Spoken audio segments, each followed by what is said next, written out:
নমস্কার, এমইউ কিচেনে সবাইকে স্বাগতম। আবার চলে এসেছি নতুন একটা ভিডিওর সাথে আর নতুন একটা রেসিপি নিয়ে আপনাদের সাথে শেয়ার করতে। আজ আমি যে রেসিপিটা দেখাতে চলেছি খুব সহজ একদম। ঘরে যদি কিছু আটা বেঁচে থাকে তাহলে সেই আটা দিয়ে প্রথমে একটা ডো বানিয়ে নেবেন। তারপর কিছুক্ষণ ঢাকা দিয়ে রেখে সেই ডোটাকে আরও একবার ভালো মতো একটু মেখে নেবেন। তারপর এক একটা করে লেচি কেটে নেবেন। দেখুন, আমি কিন্তু শুরুতেই বলবো না আমি কি বানাচ্ছি, আপনারা দেখতে দেখতে বুঝবেন। আবার যদি আমি শুরুতে না বলি তখনও আপনারা বলবেন দিদি বললো না। তাহলে বলেই দিই, ঘরে কিছু আটা বেঁচে যাওয়া দিয়ে সেটা দিয়ে আজ আমি আপনাদের খুব সহজ পদ্ধতিতে এগরোল বানিয়ে দেখাবো। দেখুন, আমি প্রথমেই ডোটাকে ভালো মতো একটু মেখে তারপর লেচি কেটে গোল গোল করে এরপর একটু বেলে নিচ্ছি ভালো মতো, একটু সামান্য সাদা তেল দিয়ে। সাদা তেল দিলে দেখবেন বেলাটা ভালো হয়। দেখুন, আমি প্রথমে বেলে নিয়েছি, এক এক করে আপনাদের সবগুলো বেলে তারপর দেখাবো। আপনারা তো দেখেন যখন রাস্তায় বেরোন তখন ওই বাচ্চারা ঝামেলা করে এগ রোল খাবো। এইরকমভাবে ঘরে যদি একটু আটা থাকে তাহলে খুব সহজেই আপনারা এই এগ রোলটি বানিয়ে নিতে পারেন।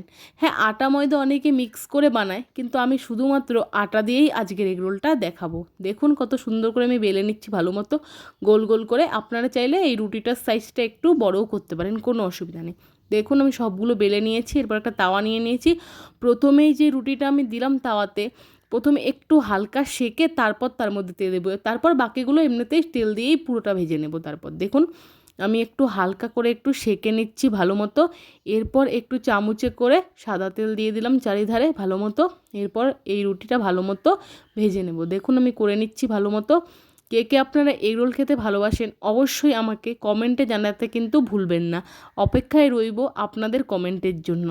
দেখুন, আমি ভালো মতো প্রথম রুটিটা ভেজে নিয়েছি। তারপর আরও একটা আপনাদের ভেজে দেখাচ্ছি আপনাদের সুবিধার জন্য, যাতে আপনারা পুরো ভিডিওটা দেখে করতে পারেন রেসিপিটা। তাহলে আপনাদেরও ভালো হবে আর আমি যে আপনাদের বলতে পেরেছি এটার জন্য আমারও ভালো লাগবে। দেখুন, আমি ভালো মতো দুটোই করে নিয়েছি, অনেকগুলো করেছি, মানে 4টা করেছি। দেখুন, তারপর আমি ডিমটা ফাটিয়ে নিয়েছি। এরপর তাওয়াতে একটু তেল দিয়ে ডিমটা যেটা গুলে রেখেছি দিয়ে দিলাম। এবার ভালো মতো একটু নুন দিয়ে দিচ্ছি পরিমাণ মতো। এরপর একটু কিছুক্ষণ ডিমটা করে তারপর ওই রুটিটা যেটা করে রেখেছিলাম ওটা ডিমের উপর দিয়ে দেবো। এরপর ভালো মতো দুপাশ সুন্দর করে ভেজে তারপর নামিয়ে নেব। দেখুন, সবগুলোই আমি এইভাবেই করে নেব। আপনাদের জন্য আমি আরও একবার দেখাবো, দেখতে থাকুন ভালো মতো। ভিডিওটা পুরোটা দেখবেন প্রথম থেকে শেষ পর্যন্ত, তাহলেই রেসিপিটা বুঝতে পারবেন, না হলে বুঝতে পারবেন না। আমি যেহেতু আটাটা মাখা দেখাইনি, কারণ আপনারা সবাই জানেন আটা কীভাবে মাখতে হয়, তার জন্য আমি সেটা আর মেখে দেখালাম না। দেখুন কত সুন্দর করে আমি দুপাশ দুটোই ভালো করে ভেজে নিয়েছি। চলুন, এবার সবগুলো আমার ভাজা কমপ্লিট হয়ে গেছে। কি কি কেটে নিয়েছি এখানে দেখুন, শসা, টমেটো, গাজর, কাঁচা লঙ্কা নিয়ে নিয়েছিলাম। দেখুন, পেঁয়াজও নিয়ে নিয়েছি কেটে। তারপরে দেখুন আরেকটা দেখাচ্ছি আপনাদের, যেটা আমি বললাম। দেখুন, ডিমটাও প্রথমে ভেঙে দিয়ে দিয়েছি। তারপর আমি এই রুটিটা দিয়ে দিয়েছি। কত সুন্দর লাগছে দেখতে। আমি মাঝখানে আপনাদের দেখিয়ে দিলাম আমি কি কি এই এগরোলে দিচ্ছি, সেগুলো দেখানোর জন্য আমি কেটে নিয়েছি আগেই, সেটাই আপনাদের দেখালাম। দেখুন কত সুন্দর লাগছে দেখতে, তাই না বলুন? দেখুন, আমি সবগুলো এবার ভেজে নামিয়ে নিচ্ছি, তারপর আপনাদের সাথে শেয়ার করছি পুরোটা। চলুন, দেখুন সবগুলো ভাজা কমপ্লিট হয়ে গেছে। চলুন এবার এগরোলটা বানিয়ে ফেলি। দেখুন, প্রথমেই তো আপনাদের বললাম আমি কি কি নিয়েছি, শুরুতেই দেখিয়েছি যাতে আপনারা মিস না করে যান ভিডিওটা, ঠিক আছে? দেখুন, এবার আমি একটা তুলে নিচ্ছি এই পরোটার মধ্যে ডিম যেটা নিয়ে নিয়েছিলাম, তার সাথে একটা কাগজ নিয়েছি, ছোট সাদা কাগজ। আপনারা চাইলে অন্য কাগজও নিতে পারেন, কোনো অসুবিধা নেই। জানেনই তো এগরোলে সাদা কাগজই আমরা ইউজ করি।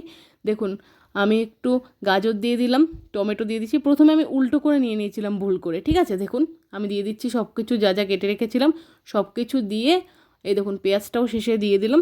তারপর একটু বিট নুন দিয়েছি, আপনারা চাইলে নর্মাল নুন ইউজ করতে পারেন, আমার কাছে বিট নুন ছিল তাই আমি ইউজ করেছি, ঠিক আছে? এরপরে কিষানের টমেটো সস দিয়ে দিচ্ছি। দেখুন, দিয়ে দিলাম। আপনারা চাইলে কিষানের টমেটোর জায়গায় ম্যাগির যে হট অ্যান্ড সুইট টমেটো সসটা আছে, হট অ্যান্ড সুইট, সরি উচ্চারণে ভুল হলো, তাই না?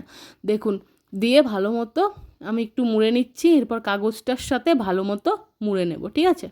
দেখুন, হ্যাঁ, কাগজটা একদম শুরুর থেকে মুড়বেন, যাতে এগরোলের যে আপনার সবজিগুলো দিয়েছি মানে স্যালাডগুলো, সেগুলো যাতে না বেরিয়ে যায়, ঠিক আছে?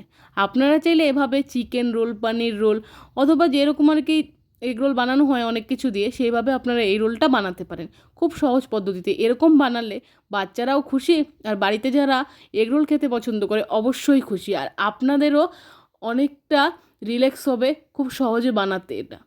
দেখুন আরেকবার দিয়ে দিচ্ছি সব কিছু দিয়ে বিট নুন, এরপর টমেটো কিষান সসটা দিয়ে তারপর আরেকবার মুড়ে নেব। কে কে এগরোল খেতে ভালোবাসেন অবশ্যই কমেন্ট বক্সে জানাতে ভুলবেন না, আর ভিডিওটি কেমন লাগলো অবশ্যই আমাকে জানাতে ভুলবেন না সেটাও, ঠিক আছে। দেখুন আমি সবগুলো ভালো মতো মুড়ে নিচ্ছি, এটাও মানে দ্বিতীয় নাম্বারটাও ভালো মতো মুড়ে নিচ্ছি, তারপর আপনাদের সাথে দেখাচ্ছি কেমন হয়েছে। দেখুন আমি রেখে দিচ্ছি আরও একটা, এরপর আপনাদের সাথে চারটেই দেখাবো ভালো মতো করে নিয়েছি যেগুলো, ঠিক আছে। দেখুন কত সুন্দর লাগছে, এত লোভনীয় লাগছে। আমি এই ভয়েস ওভার দিতে দিতেও আমার মনে হচ্ছে যে আমি একটা এগরোল খেয়ে নিই, এত সুন্দর হয়েছে, আর খেতেও দুর্দান্ত অসাধারণ হয়েছিল। খুব সহজ পদ্ধতিতে কম খরচে এই এগরোলটা একদম অত্যন্ত কম সময়ে 1 ঘন্টার মধ্যেই তৈরি হয়ে যাবে। সব কিছু যদি কাটা থাকে আর রুটি বানানো থাকে তাহলে তো অবশ্যই 20-25 মিনিটেই তৈরি হয়ে যাবে। অবশ্যই ভিডিও ভালো লাগলে জানাবেন আমাকে, আর যদি আপনারা চ্যানেলে নতুন হয়ে থাকেন অবশ্যই সাবস্ক্রাইব করে আমার পাশে থাকবেন, আর পাশে থাকা বেল আইকনটি অবশ্যই বাজিয়ে দেবেন, তাহলে আমি যখন ভিডিও আপলোড করব আপনাদের কাছে অবশ্যই পৌঁছে যাবে খুব তাড়াতাড়ি। ভালো থাকবেন, সুস্থ থাকবেন, আবার আসছি নতুন একটা ভিডিওর সাথে। ধন্যবাদ, সুস্থ থাকবেন, ভালো থাকবেন।